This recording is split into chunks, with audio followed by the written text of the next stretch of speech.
In today's presentation, we will discuss our predictive model of heart failure outcomes. My name is Andar Romero Morales, and my teammates are Osvaldo Barrientos and Muriel Mupta. This study addresses the challenge of accurately predicting survival rates for patients with heart failure, a chronic progressive condition in which the heart muscle is unable to pump enough blood to meet the body's needs for blood and oxygen. The progression of heart failure can be influenced by various factors, such as diabetes, kidney disease, coronary artery disease, and response to treatment.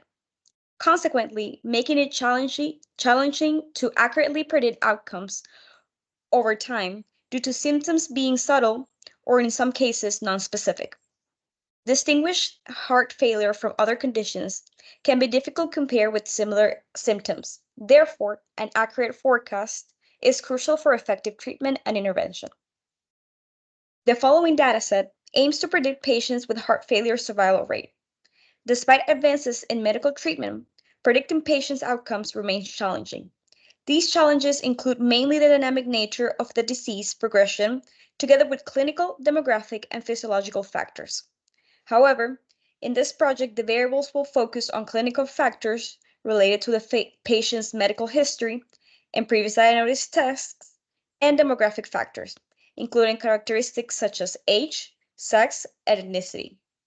The objective of this study is to develop predictive models for heart failure and analyze the set of clinical and demographic variables, aiming to identify the key predictors of survival and assess their relative importance, ultimately aiming to contribute to the development of more effective strategies for risk assessment and intervention in heart failure patients, leading to improved quality of predictions.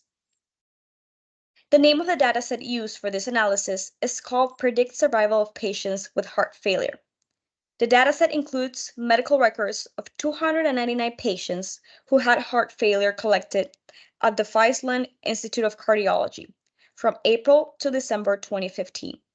There are 13 key features, which include age, anemia, CPK, diabetes, ejection fraction, high blood pressure, platelets, Raw data can be sex, difficult to work with serum sometimes, which is creatine, why there are serum sodium, instances where deep cleaning must smoking, be involved to make the time, data more and readable death and event. easier to work with. We first stored our data into a variable, then we checked for any blank spaces to eliminate any unnecessary information or add any necessary information. To shorten the data set from unnecessary information, we checked for any duplicate set to delete. This ensured the same information was not used twice. Sometimes working with numbers can be hard, so we decided to check for data type to ensure that all the data was in a numerical format. To simplify the data, we used a statistical technique called principal component analysis, PCA. This method transformed our original variables into a new set of variables, helping us visualize the data and retain the most important information.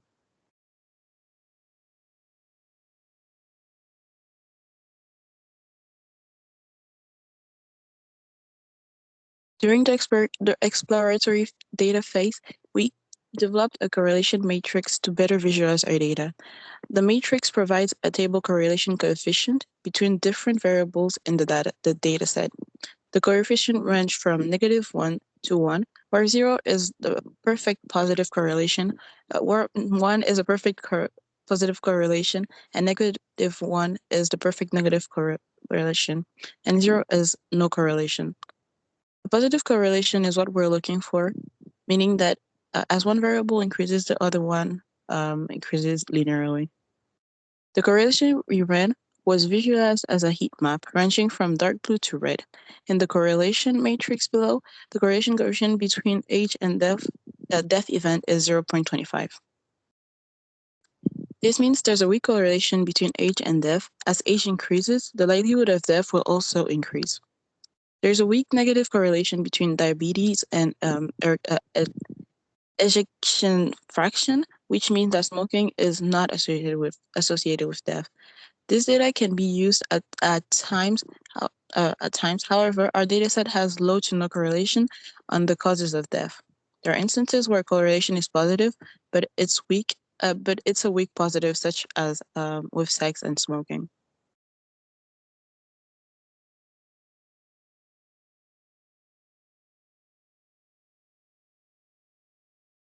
The principal component analysis we conducted is a dimensionality reduction technique used to compact data while keeping the most important factors.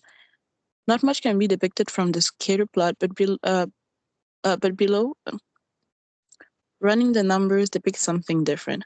With the result below, each row in the array represents a principal component, while the value of each row indicates the contribution of each feature from the original principal component. The first principle is strongly affected by sex and smoking. The second principle also shows a strong relationship between age, anemia, and creatine phosphokinase.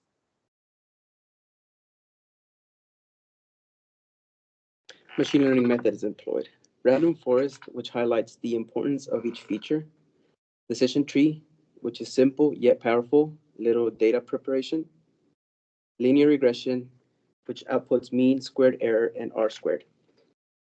Naive Bayes assumes independence between each features.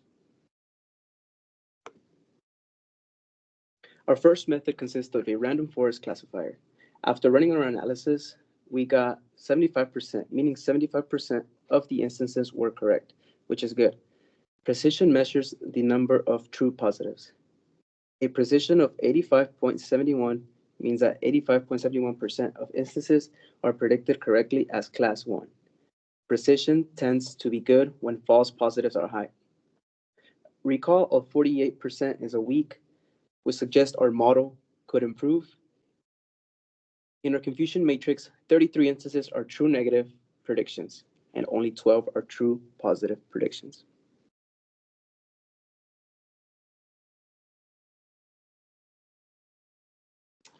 A decision tree has been graphed to better visualize the data. Based on the data collected, decision tree analysis seems to be one of the weakest accuracy and precision scores, with 63.3% and 57.9%.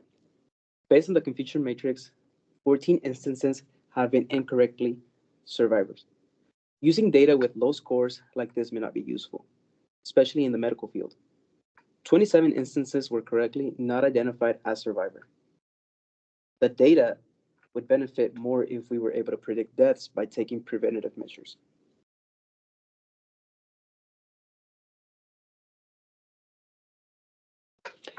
Linear regression gives us a mean squared error and R squared error.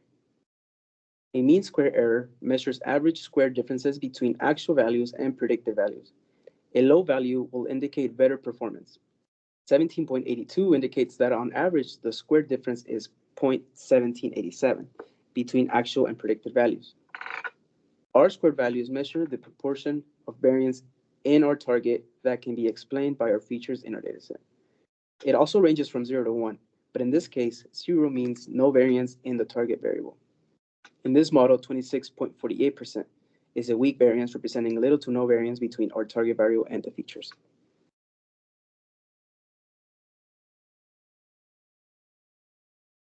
In here, accuracy measures the proportion of instances that were correctly classified. In our case, accuracy is 73.33%, indicating that about 73.33% of predictions are correct. This is fairly good and can be used to predict future deaths. A precision of 90.91% indicates that 91% of naive Bayes predictions are being were class 1. Recall measures true positive predicting from all instances. A recall of 40% shows that in our data set, only 40% were correctly classified. Confusion matrix better visualizes the data. 34 instances were true negative predictions, which are class 0 correctly classified as class 0. On the other hand, 10 class 1 were correctly predicted as class 1. Naive Bayes shows a high precision in both classes, but more towards 0. This model is good at better identifying 0 class instances.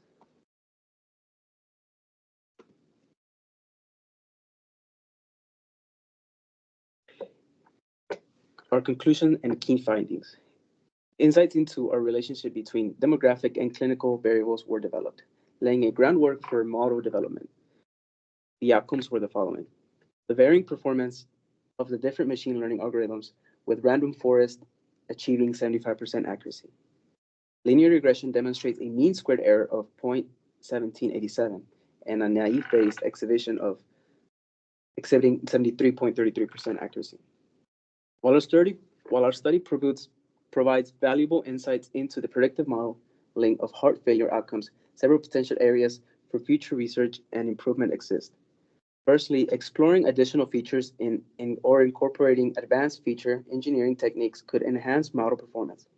Secondly, addressing imbalances in the dataset and investigating techniques to mitigate bias could lead to more robust and equitable models. Finally, longitudinal studies and external validation with large datasets could further validate the generalizabilization of our models and enhance their clinical utility. In summary, our project contributes to the growing body of research in predictive analytics for heart failure management, highlighting both success and opportunities for future advancements in the field.